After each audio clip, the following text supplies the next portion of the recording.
ঈদ মোবারক। আজকে যে সফলতা অর্জন করেছে, 5টা বড় ধরনের সফলতা অর্জন করে, এর মধ্যে এটা একটা কাউন্ট হতেই পারে। এই প্রথমবারের মতন সফলতা লাভ করলো, এটা খুবই মেসিভ একটা সফলতা আমি মনে করি। এখন অ্যাকশন ঘটায়, সেখানে একটু ভয়ভীতি কাজ করবে। আজকের এই প্রতিবেদনে আমি আপনাদের পায়ে এমন 4টি ধামাকাদার খবর জানাতে চলেছি যা শুনলে আপনারা চমকে যাবেন। যা প্রথমবারের মতো এমন এক বিশাল কৃতিত্বের কথা বিস্তারিত জানাবো, যা দেখে খোদ কেঁপে উঠেছে এবং পুরো হতবাক হয়ে গেছে। সম্পূর্ণ সফল বলে ঘোষণা করেছে। সোজা আঙুলে ঘি না উঠলে আঙুল বাঁকা করতে হবে। জামায়াতে ইসলামীর আমিরের এই একটি বাক্য কি কেবল রাজনৈতিক হুঁশিয়ারি, নাকি ক্ষমতার মসনদ উল্টে দেওয়ার কোনো গোপন ব্লুপ্রিন্ট? তবে কি শেষ পর্যন্ত জামায়াতের রাজপথের আন্দোলনের বিশাল চাপের কাছে আত্মসমর্পণ করতে যাচ্ছে বিএনপি?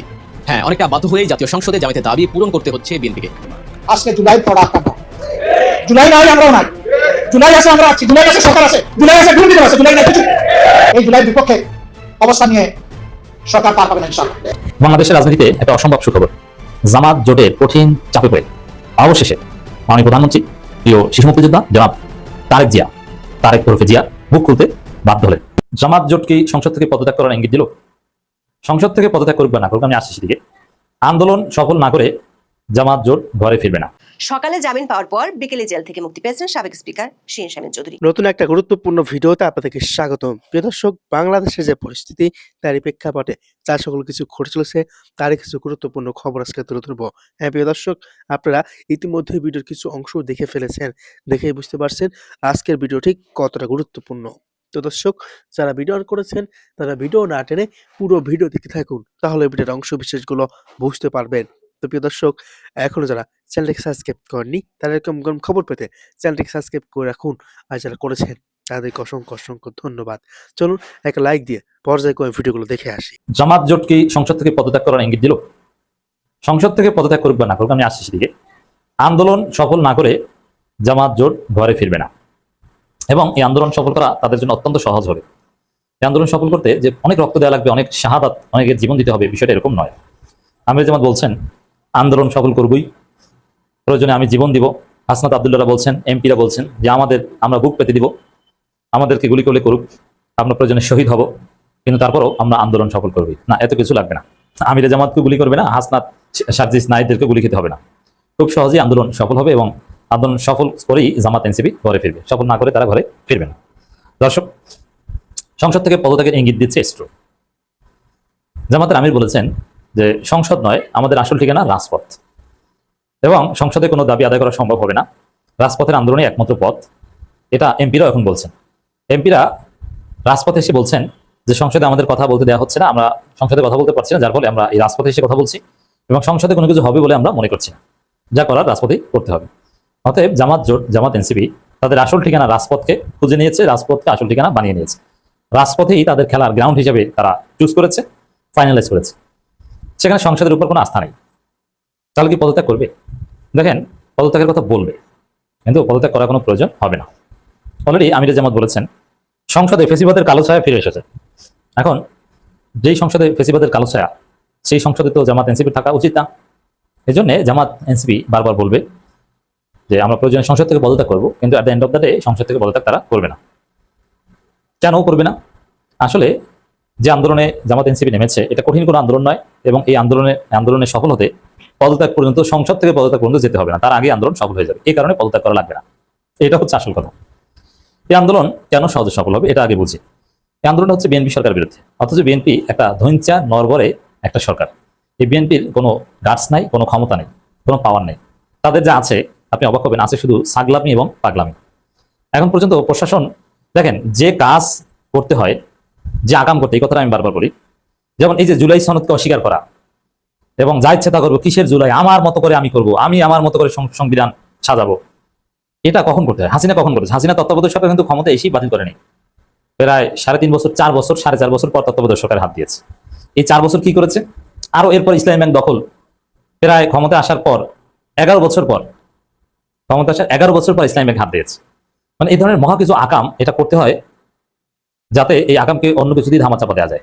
যেমন এই আকামগুলো করতে হয় যে দেশকে উন্নয়নের মহাসড়কে নিবে, তারপরে আকামের কথা কেউ বললেই বলবে দেখছো আমরা মেট্রো রেল করেছি, আমরা পদ্মা সেতু করেছি, এলিভেটেড এক্সপ্রেস করেছি, শতভাগ বিদ্যুৎ দিয়েছি, এখন বিদ্যুৎ যায় না। যদি এরকম পরিস্থিতি তৈরি করা যায় তখন আকাম করা যায়, এবং ওই আকামটা এগুলোর মাধ্যমে ধামাচাপা দেওয়া যায়। কিন্তু বিএনপি কিছু করতে পেরেছে? বরং বিএনপি দেশকে দুর্ভিক্ষের কবলে ফেলেছে, অবস্থা খারাপ। এই পরিস্থিতিতে বিএনপি সেই আকাম শুরু করেছে। অতএব হাসিনার আমলে অর্থনীতি ছিল অত্যন্ত শক্তিশালী, মানুষের জীবনযাত্রার মান অনেক উন্নত ছিল। বাংলাদেশের মানুষ হাসিনা আমলে কেউ না খেয়ে মারা যায়নি, এমনকি করোনাকালীন সেই কঠিন মুহূর্তেও মানুষ না খেয়ে মারা যায়নি। সবাই টুকটাক ব্যবসা বাণিজ্য চাকরি টাকরি করতে পেরেছে, প্রচুর মানুষ বিদেশে যেতে পেরেছে। হ্যাঁ, দুর্বলতা ছিল, সমালোচনা ছিল, কিন্তু তারপরও বাংলাদেশের যে কোনো সরকারের চাইতে হাসিনার শাসন এদিক থেকে ভালো ছিল। দ্রব্যমূল্য ঊর্ধ্বগতি ছিল, তারপরও বিএনপি আমলে চাইতে হাজার গুণ ভালো ছিল। আমদানি রপ্তানি কখনো বন্ধ হয়নি, রাশিয়া ইউক্রেন যুদ্ধও আমাদের উপর ভয়াবহ কোনো প্রভাব পড়েনি। ভারত থেকে অনেক সুযোগ সুবিধা হাসিনা নিয়ে এসেছেন, অনেক কিছু সার্বভৌমত্ব বিকিয়ে দেওয়ার বিনিময় হলো, মানুষ ভালো থেকেছে। একটা সময় বিএনপির আমলে আমরা বিদ্যুৎ পেতাম কিভাবে একটু মনে করেন তো। আমি যে বলছি হাসিনা প্রশংসা করছি, একটু অবাক হচ্ছেন, বাট ইটস ট্রু। একটু হিসাব করেন, বিএনপির আমলে এই যে এখন বাংলাদেশে চলছে এপ্রিল মে মাসে সর্বোচ্চ 2 ঘন্টা 3 ঘন্টা 4 ঘন্টা বিদ্যুৎ থাকতো, আর 20 ঘন্টা বিদ্যুৎ থাকতো না। এবং বাংলাদেশের সব জায়গায় বিদ্যুৎ ছিল না বিএনপির আমলে। আমি যে জায়গায় বড় হয়েছি বাংলাদেশে, আমি ছোটকালে জন্মের পর থেকে বিদ্যুৎ পেয়েছি অনেক পরে। বিদ্যুতের ছোঁয়া পেয়েছি যখন ক্লাস 8-9-এ পড়ি তখন। তাহলে বুঝেন বাংলাদেশে অধিকাংশ জায়গায় বিদ্যুৎ ছিল না, কিন্তু বাংলাদেশকে শতভাগ বিদ্যুতায়িত করেছে এবং বিদ্যুৎ 24 ঘন্টা 24 ঘন্টায় থাকে, 2-4 মিনিট যায়। এটা হাসিনা করেছে। এটা বিএনপিকে 100 বছর ক্ষমতা দিলেও হাসিনা যা করেছে এটা করতে পারত না। হাসিনা যে পদ্মা সেতু করেছে, যে মেট্রো রেল করেছে, বিএনপিকে 75 বছর ক্ষমতা দিলেও এটা করতে পারত না। এইগুলো করার পরে হাসিনা ফেসিস্ট হয়েছে, তার আগে কিন্তু উল্টাপাল্টা কিছু করেনি। এবং এগুলোর মাধ্যমে ভোট চুরি সহ নানান অপকর্ম ধামাচাপা দিয়েছে। আর বিএনপি কোনো উন্নয়ন বা এরকম বলার মতো কিছু করতে পারেনি, বরং প্রশাসনকে শক্তিশালী করতে পারে। হাসিনা প্রশাসনকে এমনভাবে সাজিয়েছে, সবকিছু সমস্ত প্রতিষ্ঠান দলীয়করণ করেছে। তারপরে কেউ টু শব্দ করলেই তাকে গুম করতো, ধরে নিয়ে যেত, জেলে ঢুকাতো, এবং কারো প্রতিবাদে কিছু আসতে যেত না, সবকিছু ঠিকঠাক চলতো। বিএনপি এরকম কিছুই করতে পারেনি। সেই জায়গায় বিএনপিকে পরাজিত করে জামাত এনসিপি আন্দোলন সফল করে ঘরে ফিরবে, ইটস ভেরি সিম্পল। এতে তেমন আহামরি হরতাল অবরোধ পর্যন্ত যাওয়া লাগবে না, মনে হয় তার আগেই সফল হয়ে যেতে পারে। আর 2-4-10 দিন হরতাল অবরোধ দিলে বিএনপি পালানোর জায়গা পাবে না। দেখবেন যে দেশ চলে না, তখন বিএনপি বলবে যে বাবা আসেন, আপনারা কি চান দিই, কারণ দেশ তো চলে না। অতএব এই বিএনপিকে বাধ্য করা কোনো কঠিন ব্যাপার না। এ কারণে সংসদ থেকে পদত্যাগ পর্যন্ত যেতে হবে না, তবে পদত্যাগের কথা তারা বলবে। হ্যাঁ, পদত্যাগ এটা জামাতের অপশনের মধ্যে আছে, যেহেতু সংসদে কোনো লাভ হচ্ছে না। এখন তারপরও সংসদে জুলাই সনদ কেন্দ্রিক লাভ হচ্ছে না, কিন্তু অন্যান্য বিষয় কিন্তু চলছে। উন্নয়নমূলক কাজ বা এমপিদের পদের রদ, এগুলো সব ঠিক চলছে, যার ফলে সংসদ থেকে জামাত কখনো পদত্যাগ করবে না। তবে সংসদের কার্যকারিতা নিয়ে প্রশ্ন তুলবে এবং এটা অব্যাহত রাখবে। এই যে সংসদে ফেসিবাদের কালো ছায়া, এবং হাসনাত আব্দুল্লাহ এখন বাইরে বলছে যে স্পিকার ইটস নট শাহবাগ, এইসব কথাবার্তা বলছেন, এগুলো সংসদের বাইরে হাসনাত আব্দুল্লাহ বলছেন। সময়টাকে ঘনিয়ে এসেছে আরও একটি মহাপ্রলয়ের। যে রাজপথ একদা ভেসেছে রক্তে, সেই রাজপথ কি আবারও গর্জে উঠতে যাচ্ছে এক ভয়ঙ্কর হুঙ্কারে? সোজা আঙুলে ঘি না উঠলে আঙুল বাঁকা করতে হবে। জামায়াতে ইসলামীর আমিরের এই একটি বাক্য কি কেবল রাজনৈতিক হুঁশিয়ারি, নাকি ক্ষমতার মসনদ উল্টে দেওয়ার কোনো গোপন ব্লুপ্রিন্ট?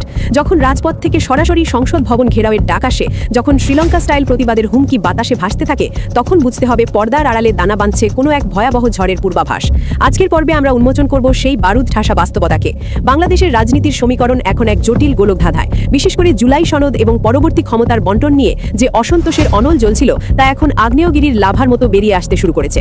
সাম্প্রতিক সময়ে জামায়াত এবং সংশ্লিষ্ট 11টি দলের মনোভাব স্পষ্ট, তারা আর আপোষের পথে নেই। তাদের কণ্ঠে এখন চরম আলটিমেটাম। তাদের দাবি অত্যন্ত সোজা সাপটা, কিন্তু ফলাফল হতে পারে সুদূর প্রসারী। তাদের বক্তব্য অনুযায়ী বর্তমান সরকারের ক্ষমতায় আসীন হওয়ার পেছনে প্রধান কারিগর ছিলেন তারা, কিন্তু ক্ষমতার স্বাদে মত্ত হয়ে সরকার কি এখন সেই আসল কারিগরদেরই চিনতে ভুল করছে? আমাদের জন্য তোমরা ক্ষমতায় আইসো, অথচ তোমাদের চিনেকে, এই ধারালো বাক্যটি এখন ক্ষমতার অলিন্দে প্রতিধ্বনিত হচ্ছে। এটি কেবল মান অভিমান নয়, বরং এক ভয়ঙ্কর রাজনৈতিক সংঘাতের ইঙ্গিতবাহী।